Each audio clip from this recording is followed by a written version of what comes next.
Hello. आज हम जिस टॉपिक को डिस्कस करेंगे that is going to be angiosperms. Angiosperms plant kingdom का सबसे एडवांस्ड फाइलम है, ये सबसे एडवांस्ड डिवीजन है। इस चैप्टर में हम एंजियोस्पर्म्स के रिप्रोडक्टिव प्रोसेस को पढ़ेंगे। एंजियोस्पर्म में जो रिप्रोडक्टिव स्ट्रक्चर है उसे फ्लावर कहा जाता है। मेल रिप्रोडक्टिव पार्ट को एंड्रोशियम और फीमेल रिप्रोडक्टिव पार्ट के बंच को हम गाइनोशियम के नाम से जानते हैं।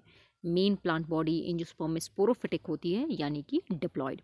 Now, if we talk about the male reproductive system in the angiosperms, इसका मेल रिप्रोडक्टिव सिस्टम को माइक्रोस्पोरोफिल कहा जाता है।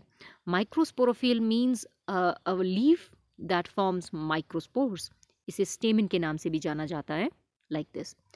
स्टेमन में नीचे वाले पार्ट को फिलामेंट, ऊपर वाले पार्ट को एंथर कहते हैं। एंथर में दो तरह के चैम्बर्स होते हैं जिन्हें पॉलन सैक्स कहते हैं, या जिन्हें हम माइक्रोस्पोरेंजिया भी कह सकते हैं। We also call them microsporangia. इस माइक्रोस्पोरेंजिया के अंदर कुछ खास रिप्रोडक्टिव सेल्स होते हैं जिन्हें माइक्रोस्पोर मदर सेल्स कहा जाता है। So if this is your anther और एंथर के अंदर हमारे माइक्रोस्पोरेंजिया है, तो माइक्रोस्पोरेंजिया के अंदर हमारे पास माइक्रोस्पोर मदर सेल्स होंगे। Now these microspore mother cells ये मियोसिस अंडरगो करके 4 माइक्रोस्पोर्स बनाते हैं, right. These are called microspores. Each microspore, हर माइक्रोस्पोर एक पॉलन ग्रेन बनाता है, which is known as the male gametophyte. Each pollen grain will have 2 cells. Microspore से pollen grain बनता है और हर pollen grain में 2 cells होते हैं. One is called the vegetative cell and the other one is called the generative cell. Vegetative cell and generative cell.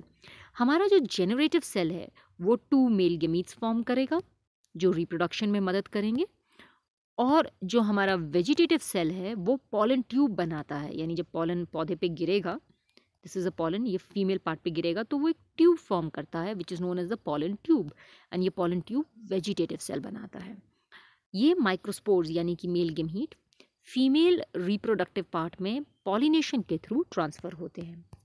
Now अगर हम female reproductive part के बारे में डिस्कस करें, इसको मेगास्पोरोफिल कहा जाता है, यानी कि the leaf that forms the megaspore.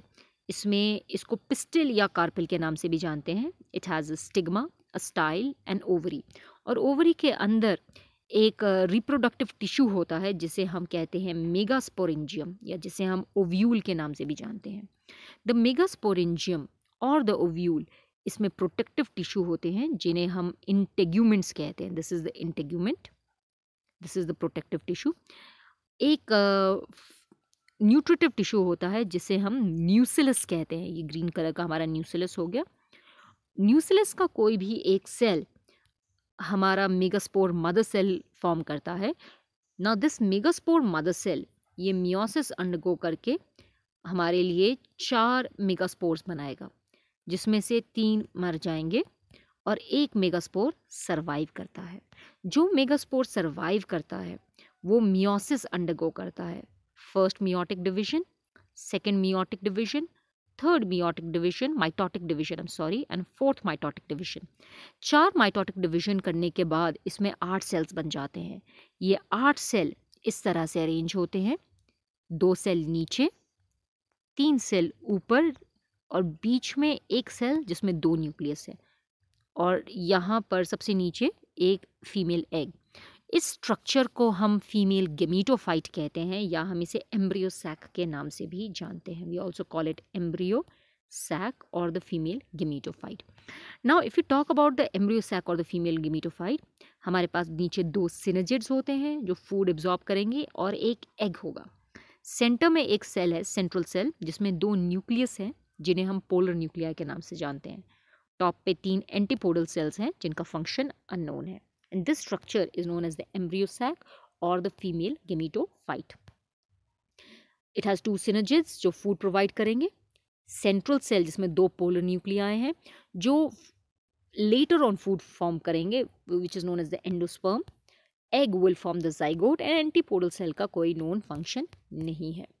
So जब fertilization होती है एंजियोस्पर्म में, the male gamete, ये जो आपका मेल पॉलन ग्रेन था, it will be transferred into the female reproductive system by a process which is known as pollination. Pollination के through आ जाता है, और ये पॉलन ग्रेन एक पॉलन ट्यूब फॉर्म करता है जो इसे एग तक पहुंचने में मदद करेगा। नाउ एंजियोस्पर्म में एक खास तरह की फर्टिलाइजेशन होती है जिसे हम डबल फर्टिलाइजेशन कहते हैं। हमने पढ़ा था कि हमारा जो पॉलन ग्रेन है, it has a generative cell and a vegetative cell. Generative cell 2 male gametes produce करते हैं एंड वेजिटेटिव सेल हमारा पॉलन ट्यूब फॉर्म करता है।